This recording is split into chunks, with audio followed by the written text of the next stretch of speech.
हम अभी तक जितने लोगों के विचारों को सुने उसमें संविधान की समस्याओं की जड़ पर किसी की उंगली अभी तक नहीं गई। हम संविधान की समस्या की जड़ को थोड़ा सा कुरेदेंगे, क्योंकि समस्या संविधान में नहीं है। संविधान जहां से निकल के आया है, समस्या वहां पे। सबसे पहले यह देखिए कि संविधान बना किन परिस्थितियों में। द्वितीय विश्व युद्ध हो चुका था, ब्रिटेन पूरी तरह तबाह हो चुका था। नेताजी सुभाष चंद्र बोस ने आजाद हिंद सरकार का गठन कर लिया था, सेना का नहीं, आजाद हिंद सरकार का गठन कर लिया था, और उस सरकार को विश्व के 11 देशों ने मान्यता दे दी थी। आजाद हिंद सरकार ने एक अपना बैंक स्थापित कर दिया था, जिसने आजाद हिंद सरकार की मुद्राएं प्रकाशित करना शुरू कर दी थी। 40,000 लोगों को उन्होंने अपनी आजाद हिंद फौज में भर्ती कर लिया था, और मोइरांग से इंफाल तक उन्होंने अपना कब्जा कर लिया था। यह परिस्थिति थी हमारे देश में। बंगाल का हर इंसान नेताजी सुभाष चंद्र बोस के स्वागत के लिए अपने दरवाजे पर हथियार लेके खड़ा था कि नेताजी की फौज आ जाए और मैं उसके साथ हिंदुस्तान के अंदर से अंग्रेजों को भगाने के लिए निकल पड़ूंगा। यह परिस्थिति थी हमारे देश। हमारे देश के अंदर फरवरी 1946 में नौसेना ने विद्रोह कर दिया था। अंग्रेज परस्ती से इंकार कर दिया था नौसेना ने। अप्रैल 1946 में ब्रिटिश इंडिया की पुलिस ने हड़ताल कर दी थी। जुलाई में डाक विभाग ने हड़ताल कर दी। जिस डाक विभाग के बड़े बड़े चर्चा अभी करके गए हैं, उस डाक विभाग ने अंग्रेजी की दासिता से इंकार कर दिया था। उसने कहा था मैं नहीं मानता ब्रिटिश गवर्नमेंट की सरकार को। रेल ने अगस्त 1946 में हड़ताल का नोटिस दे दिया था ब्रिटिश गवर्नमेंट को। 1964 में जब एटली, जो उस समय ब्रिटेन के प्रधानमंत्री थे, वो जब भारत आए और बंगाल के गवर्नर के राज्यपाल भवन में रुके, तो उन्होंने कहा कि हिंदुस्तान को आजाद करना हमारी मजबूरी थी। इसके साथ बहुत लोग मेरे इस विचार से असहमत होंगे, लेकिन मैं फिर भी इस बात को कहता हूं कि भारत की आजादी का श्रेय किसी भी भारतीय नेता को नहीं जाता। भारत की आजादी का श्रेय एडोल्फ हिटलर को जाता है। अगर एडोल्फ हिटलर ने द्वितीय विश्व युद्ध में ब्रिटेन की अर्थव्यवस्था को ध्वस्त न कर दिया होता, तो आज भी ब्रिटेन की सरकार हमारे ऊपर शासन कर रही होती। एडोल्फ हिटलर ने अगर जापान को निर्देशित करके नेताजी सुभाष चंद्र बोस को आजाद हिंद सरकार बनाने के लिए बाध्य न कर दिया होता, तो आज भी भारत के ऊपर ब्रिटिश का शासन होता। ये विश्व स्तरीय परिस्थितियां थी, जिन परिस्थितियों में हमारा संविधान निकल के आया। कैबिनेट मिशन भेजा गया, उसने यहां पर आकर विभिन्न नेताओं से चर्चा की, बातचीत की, और जाकर रिपोर्ट सबमिट की उसने बाकायदे कि भारत के अंदर एक नेहरू ही एक ऐसा नेता है जो कमजोर व्यक्तित्व का है और उसको किसी भी महिला के माध्यम से पटाया जा सकता है। रिपोर्ट सबमिट की, ब्लैक एंड व्हाइट में, वहां के पार्लियामेंट्री डिबेट में। और बस नेहरू को पटाने के लिए माउंटबेटन को इस्तेमाल किया गया। उस समय वो वर्मा ने लड़ाई कर रहे थे, उसकी अध्यक्षता कर रहे थे, उनको वहां से विड्रॉ किया गया, और बेबिल को यहां पर, जो कि इस समय यहां का वाइसराय था, उसको विड्रॉ करके माउंटबेटन को, एडविना और उनकी बेटी पामिला, इन तीनों को भारत में तैनात किया गया। और एडविना को प्रोजेक्ट दिया गया कि 2 साल के अंदर बस हिंदुस्तान की तबाही का 2 साल के लिए तुम्हें मौका दिया जाता। हम लोग बड़े गर्व से कहते हैं कि भारत का संविधान अंबेडकर जी ने बनाया। गलत है सूचना। भारत के संविधान निर्माण के लिए 6 कमेटियों का गठन किया गया था, और भारत का संविधान जो निर्मित होकर के आया, जो बाहर निकल के आया, वो भीमराव अंबेडकर की देन नहीं थी, जवाहरलाल नेहरू की देन थी। जवाहरलाल नेहरू ने जो कार्यकारिणी समिति का गठन किया, उस कार्यकारिणी समिति में उनके साथ में कौन कौन था? आसफ अली, के एम मुंशी, के टी शाह, के शांताराम, हुमायूं कबीर, डी आर गाडगिल। इन 7 लोगों ने मिलकर के भारत के संविधान के प्रारूप को रचा था। डिबेट हो जाने के बाद अंबेडकर को दिया गया कि अब इसका फाइनल शेप आप बनाओगे। और जवाहरलाल नेहरू को अपनी योग्यता पर विश्वास नहीं था।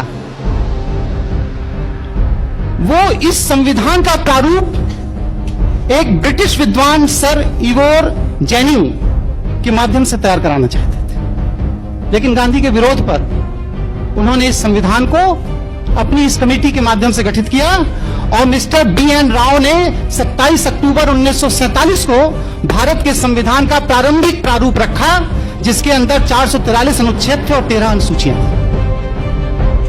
बात को इसी पर डिबेट हुई। हमारे यहां से कहा गया साहब भारत के संविधान में विश्व के बड़े बड़े देशों से बड़ी बड़ी चीजें ले ली गई। हमने सूचीबद्ध किया। संवैधानिक आपका पार्लियामेंट्री सिस्टम जो है वो ब्रिटेन से लिया गया, जिसके हम गुलाम थे। मौलिक अधिकार, संविधान की सर्वोच्चता, संघवाद में उपराष्ट्रपति, वित्तीय आपदा, ये सब हमने अमेरिका के संविधान से लिया। अमेरिका का संविधान क्या है?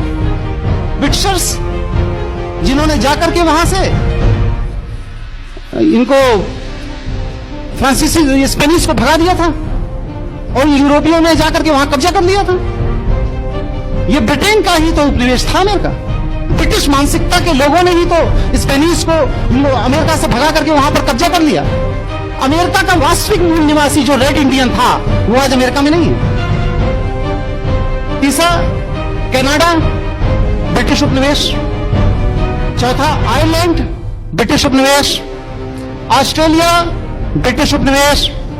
पश्चिम जर्मन ब्रिटिश उपनिवेश। हमने क्या बाहर से ले लिया? हमने सब कुछ वहीं से लिया जैसा ब्रिटिश की सरकार चाहती थी। रही भारत के संविधान के अंदर की बात, तो मैं ये पूछता हूं संविधान की दुहाई देने वालों से कि भारत के संविधान में भारत को राष्ट्र कहकर के कहां संबोधित किया गया है? वो हमें आर्टिकल बताने का कृपा कर। 395 अनुच्छेद जो बढ़ के अब 444 अनुच्छेद हो गए, लेकिन इन 444 अनुच्छेदों में भी भारत को अभी भी राज्य का स्तर दिया गया। नहीं देने वाले अभी पहले यही तय करें कि भारत के संविधान में भारत को राष्ट्र कह के क्यों नहीं संबोधित किया गया। इसका सीधा साधा जवाब जो मैं समझता हूं कि आज भी भारत ब्रिटिश कॉमनवेल्थ के दायरे में ब्रिटिश का उपनिवेश है। इसीलिए आज हम जापान में एम्बेसडर पोस्ट करते हैं, चाइना में एम्बेसडर पोस्ट करते हैं, रशिया में एम्बेसडर पोस्ट करते हैं, लेकिन ब्रिटेन में हाई कमिश्नर पोस्ट करते हैं। हम श्रीलंका में हाई कमिश्नर पोस्ट करते हैं। पाकिस्तान में जितनी कॉमनवेल्थ कंट्रीज हैं उनमें हिंदुस्तान का उच्चायुक्त पोस्ट किया जाता है, एम्बेसडर राजदूत नहीं पोस्ट किया जाता, क्योंकि हम ब्रिटिश के उपनिवेश still today. General clauses act का सेक्शन 3(6) देखिए, उसमें साफ साफ लिखा है भारत के अंदर जहां भी केंद्रीय सरकार के कानून लागू होंगे वो सब ब्रिटिश उपनिवेश के अंतर्गत माना जाएगा। साफ साफ लिखा है। स्टिल टुडे आज की जो आपकी नागरिकता अधिनियम है उसमें देखिए सेक्शन 10, सेक्शन 11, आप तो महारथी हैं पांडे जी इसके, उसमें साफ साफ लिखा है कि कॉमनवेल्थ कंट्री का कोई भी नागरिक उस नागरिकता के आधार पर भारत का अंदर कॉमनवेल्थ कंट्री की नागरिकता रखता है। आज तक हमारे भारत के संविधान में नागरिक शब्द को ही डिफाइन नहीं किया गया। नागरिक शब्द की ही डेफिनेशन हमारे कॉन्स्टिट्यूशन में नहीं है। अभी दीक्षित जी चर्चा करके गए, हम भारत के लोग, हम भारत के लोग। अरे कॉन्स्टिट्यूशन के अंदर इटसेल्फ लिखा हुआ है कि this constitution is established as by law, not by the Indian people. हमने बस सिर्फ इस संविधान को अंगीकृत किया है, आत्मसात किया है। जैसा मेरे ऊपर थोप दिया गया हमने स्वीकार कर लिया। और उसको स्वीकार करने वाले वो कौन से लोग थे? ये वो लोग थे जो ब्रिटिश परस्त थे। इन लोगों को हिंदुस्तान के आम आवाम ने कभी भी इस संविधान को स्वीकार करने का कोई अधिकार नहीं दिया था। मैं पूछता हूं कि एक संविधान बनाकर मैं ले आऊं और कहूं भारत में लागू कर दिया जाए तो क्या मेरे कहने से लागू हो जाएगा? नहीं लागू होगा। उस संविधान के पीछे एक लीगल फोर्स होना चाहिए। विधि की शक्ति होना चाहिए उस संविधान के पीछे, तब वह संविधान हमारे देश में लागू होगा। और भारत के संविधान के पीछे कौन सी विधि की शक्ति थी? वह लीगल फोर्स कहां है उस भारत के संविधान का? वह लीगल फोर्स है government of India act 1935, Indian independence act 1947 में। ये दोनों ही ब्रिटिश पार्लियामेंट में पास किए गए थे।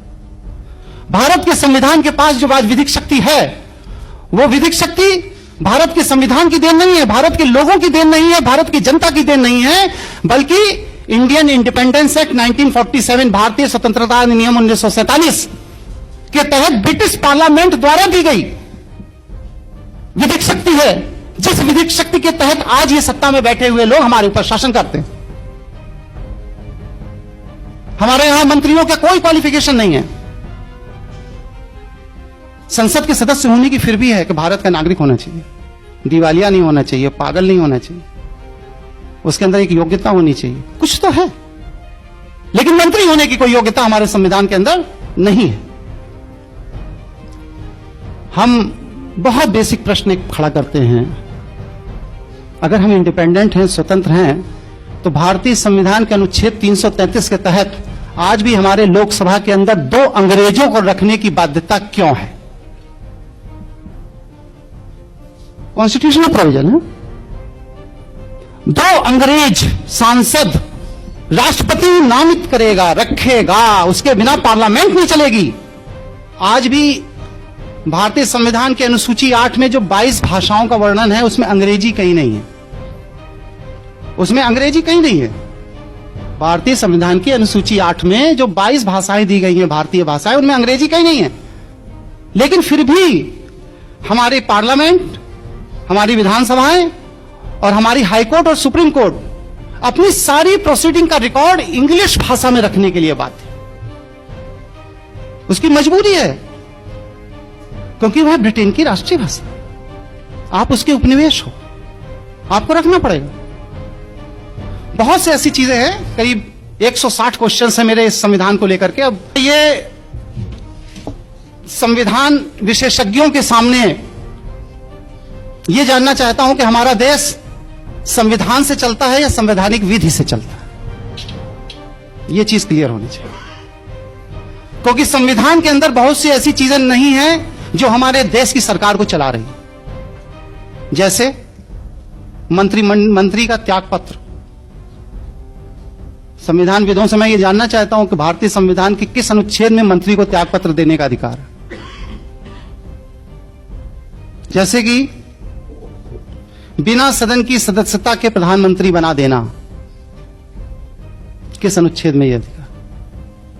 जैसे कि मंत्री का सदन के अंदर बैठकर मत देना। लेजिस्लेचर अलग है, एग्जीक्यूटिव अलग है। इसकी खिचड़ी कैसे बना दी जाती है? कॉन्स्टिट्यूशन में कहां प्रोविजन है कि मंत्री सदन के अंदर बैठ करके सांसदों के साथ मत देगा और बिल पास कर देगा?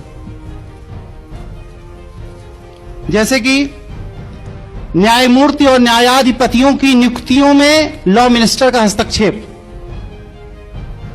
जब जुडिशरी इंडिपेंडेंट है, राष्ट्रपति और सीजीआई मिलकर के न्यायाधीशों की नियुक्ति कर रहे हैं, कॉन्स्टिट्यूशन में क्लियर कट प्रोविजन है, तो प्राइम मिनिस्टर हाउस और लॉ मिनिस्टर हाउस फाइल जाने और उनकी अप्रूवल की क्या जरूरत पड़ती है? इसका मतलब है कि आप कार्यपालिका के अधीन न्यायपालिका को रखना चाहते हैं। उप प्रधानमंत्री 2 बार हुए हमारे यहां। कॉन्स्टिट्यूशन में कहां व्यवस्था है भाई कि उप प्रधानमंत्री का पद होगा और उसके लिए भी आदमी रखा जा सकता है? राजनीतिक दलों के गठन की व्यवस्था हमारे संविधान में कहां है? जो कांग्रेस बन गई, बीजेपी बन गई, बसपा बन गई, सपा बन गई, ये बन गई, वो बन गई, किस आर्टिकल के तहत? हमारे कॉन्स्टिट्यूशन के निर्माताओं ने, निर्माण करने वालों ने तो राजनीतिक दलों के गठन की कभी कोई बात ही नहीं सोची थी। और उससे बड़ी बात क्या, नेता विरोधी दल संविधान में कहां है भाई? नेता विरोधी दल, अल्पमत पे सरकार को गिरा देना, कॉन्स्टिट्यूशन में कहां प्रोविजन है कि अल्पमत बहुमत वाली सरकार बनाएगा और उसके लिए इलेक्शंस होंगे और फिर इसके बाद अलग अल्पमत हो जाता है तो एक वोट के अभाव में टिकट सरकार गिरा दी जाएगी? कॉन्स्टिट्यूशन में कहां प्रोविजन है इस? जैसे कि शून्यकालीन सत्र को चलाना, शून्यकालीन सत्र का प्रोविजन हमारे कॉन्स्टिट्यूशन में कहा, मुझे तो नहीं मिला।